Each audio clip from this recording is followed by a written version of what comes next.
Hello everybody. Last week Raphael, our production manager, already gave you a short update about the fact that we found a place very close to our headquarters. Right now we are working 24/7 to get the production run as soon as possible.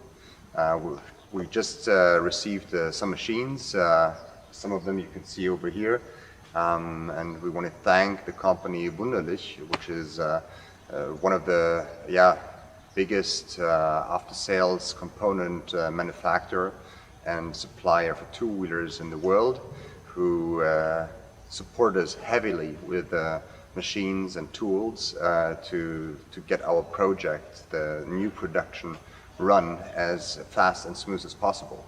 We are trying very heavily to get the production run again and to ensure that all our Kumpans will come to you as soon as possible.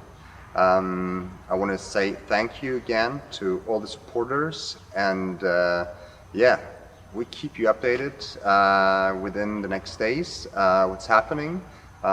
Give us a few more days, a few more weeks, and we'll make the impossible thing happen, and to prove that we are the best in producing the best electrical vehicle in the world.